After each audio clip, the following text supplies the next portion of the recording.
दोस्तों, क्या हुआ जब एक गरीब बाप अपने बेटे के साथ गाड़ी लेने शोरूम गया, लेकिन शोरूम का मालिक यह कहकर भगा देता है कि तुम जैसे गरीबों की यहां गाड़ी खरीदने की औकात नहीं है। लेकिन जब लड़का अपने असली रूप में आया तो फटी जेब से चेक बुक निकालकर एक झटके में पूरा शोरूम ही खरीद डाला। उसके बाद फिर ऐसा होता है जिसकी किसी ने कल्पना भी नहीं की थी। दोस्तों, यह सच्ची घटना उत्तर प्रदेश के लखनऊ की है, जहां एक गरीब परिवार रहता था। माता पिता के साथ साथ एक अर्जुन नाम का लड़का भी था।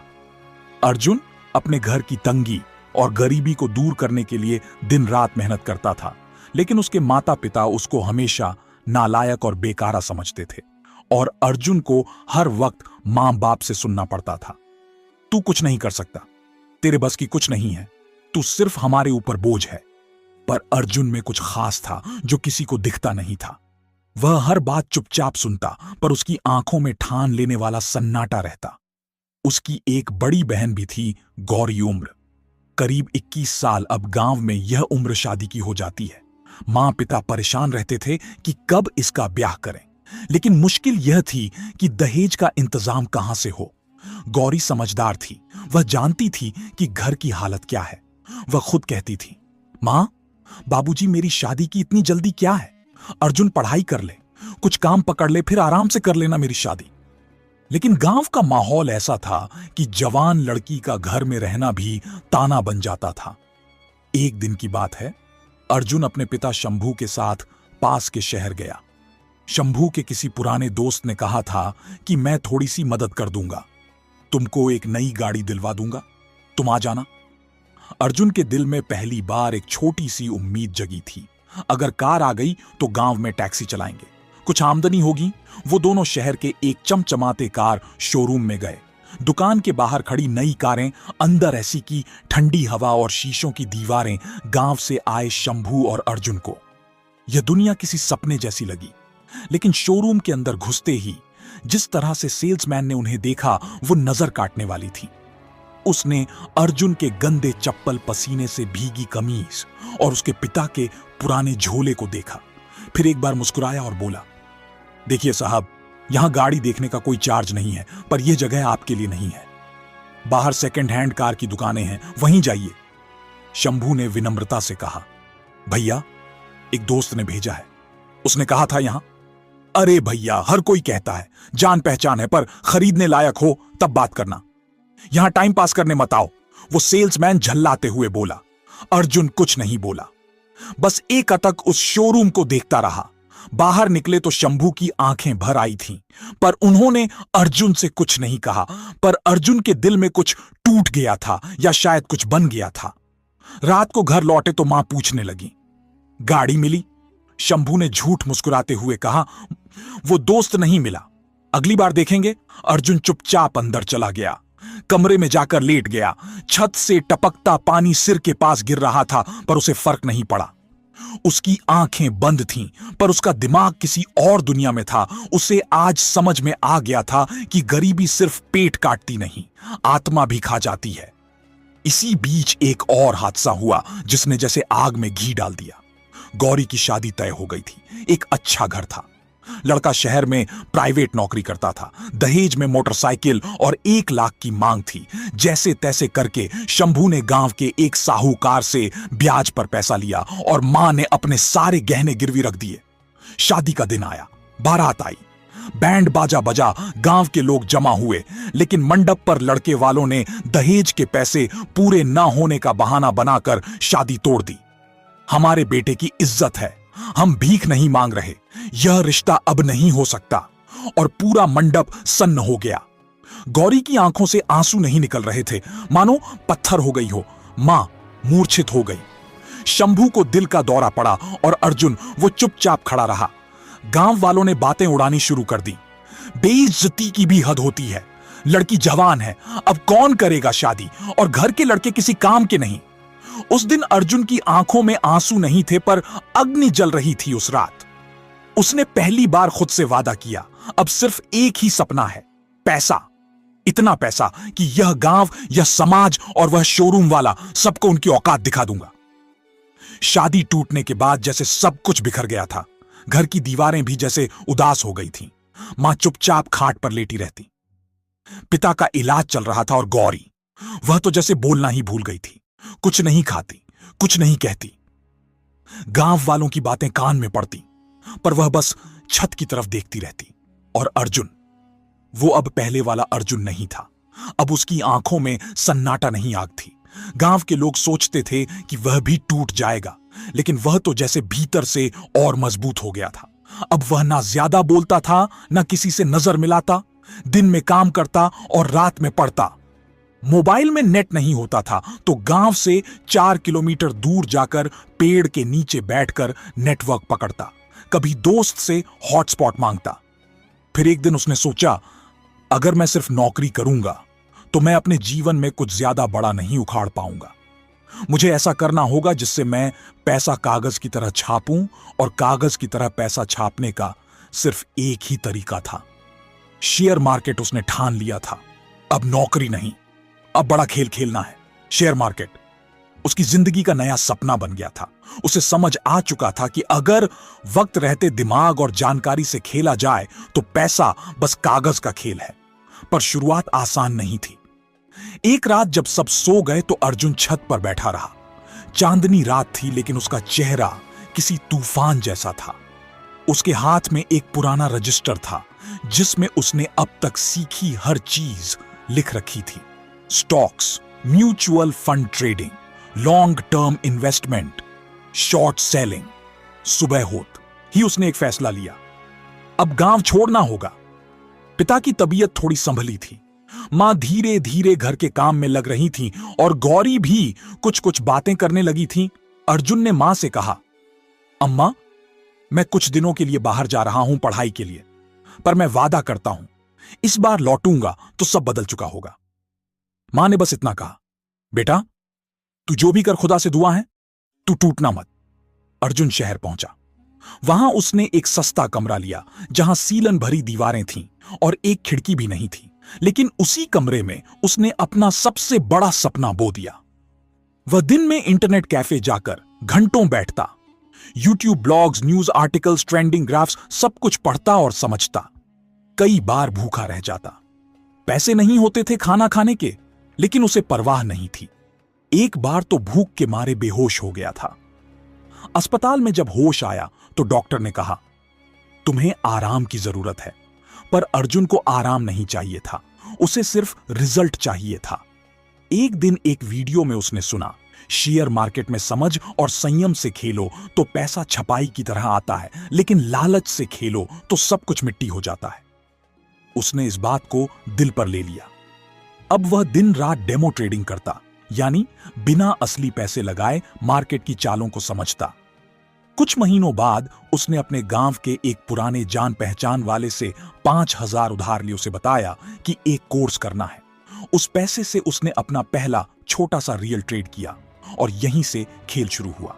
पहली बार जब उसे मुनाफा हुआ तो वह हंस नहीं पाया, बस आंखें बंद करके आसमान की तरफ देखा जैसे किसी को शुक्रिया कहा हो। धीरे धीरे उसका आत्मविश्वास बढ़ता गया। वह हर ट्रेंड को पकड़ना सीख गया था। उसे पता था कब कौन सा स्टॉक चढ़ेगा, कब कौन सा गिरेगा। और सबसे बड़ी बात, वो अब भी वही अर्जुन था जो पहले दिन जैसी भूख, पहले दिन जैसा जुनून लेकर ट्रेड करता। कई बार घाटा भी हुआ, पर उसने हार नहीं मानी। जब उसका खाता पहली बार 1 लाख पार हुआ तो उसने मां को कॉल किया, अम्मा, अब चिंता मत करना, अब घर की हालत बदलेगी। लेकिन मां को तब भी नहीं पता था कि अर्जुन असल में क्या कर रहा है। उन्होंने बस इतना कहा, खुश रह बेटा, ये जान के ही सुकून है। कुछ ही महीनों में अर्जुन लाखों में खेलने लगा। उसने एक फंड शुरू किया जिसमें कुछ पुराने दोस्तों को भी जोड़ा। उसने उन्हें पैसे कमाने के तरीके सिखाए, उनकी मदद की, लेकिन खुद को अब भी छुपा कर रखा। उसे शोरूम वाला याद था, वो घिनौनी हंसी, वह तिरस्कार भरी नजर, सब कुछ उसकी रग रग में बसा था। और फिर एक दिन अर्जुन ने खुद को बदलने की ठानी। उसने कुछ अच्छे कपड़े लिए, बाल ठीक करवाए और एक नई कार बुक की कैश पेमेंट पर। कार डिलीवर होने के दिन उसने वही शोरूम चुना, वहीं जो उसे और उसके पिता को कभी बेइज्जत कर चुका था।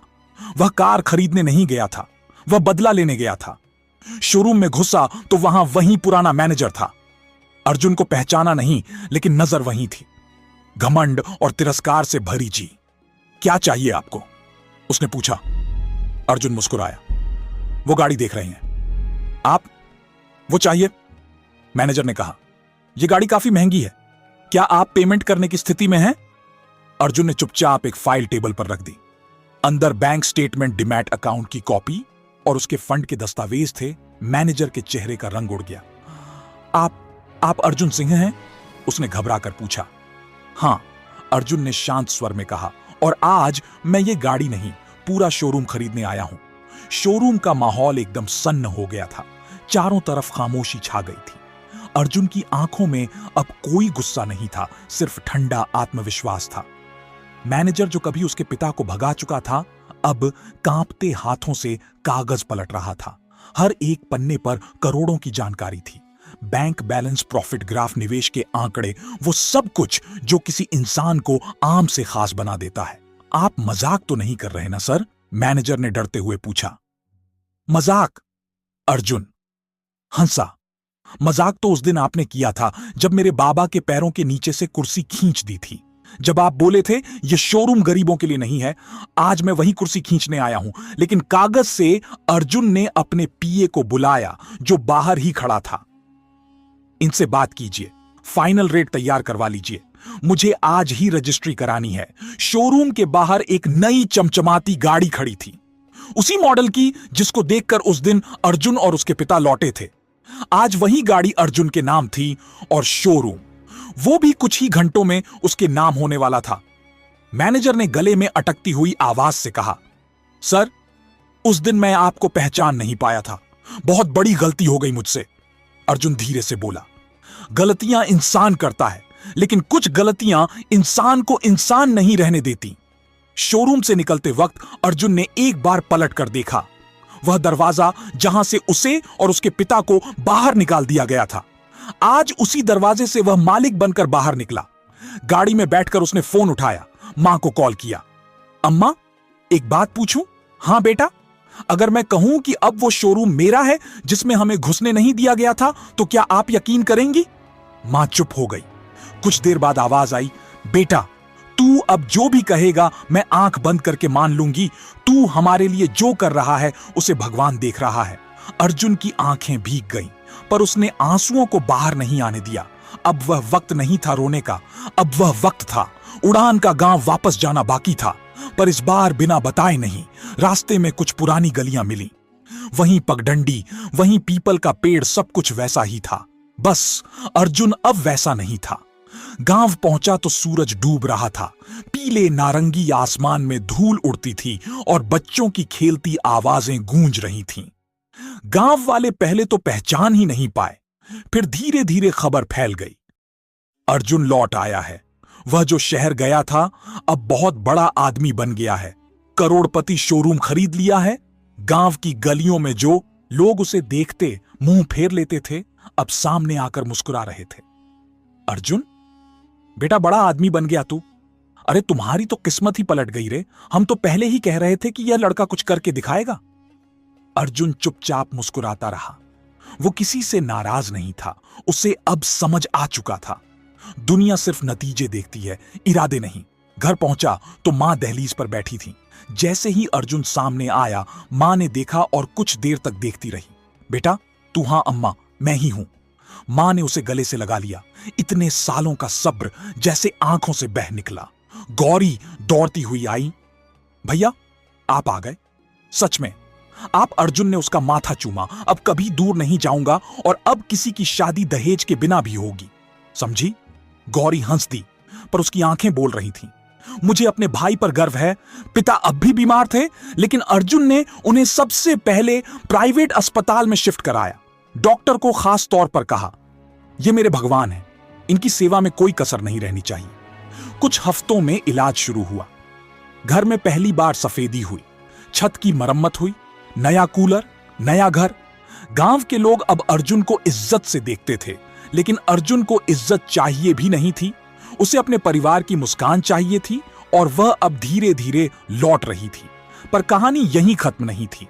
अर्जुन को याद था जब उसकी बहन की शादी टूटी थी, जब गांव के लोगों ने भरी पंचायत में उनके चरित्र और हैसियत पर सवाल खड़े किए थे, जब उसकी मां चुपचाप सब सुनती रही थीं और पिता की आंखें नम थीं लेकिन कुछ कह नहीं पाए थे। पर अभी भी एक चीज अधूरी थी, वह दूल्हा जिसने बारात लौटा दी थी, वह पंचायत जहां उनके नाम पर कीचड़ उछाला गया था, वह लोग जिन्होंने उसकी मां को रुलाया था।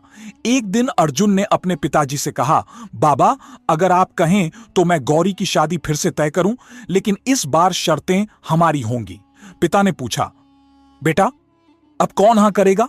अर्जुन ने कहा, अब हां करने वालों की लाइन लगेगी बाबा, लेकिन हमें अपने जैसे इंसान चाहिए जो दहेज नहीं मांगे, इज्जत दे और गौरी को साथ निभाने वाला जीवन साथी दे।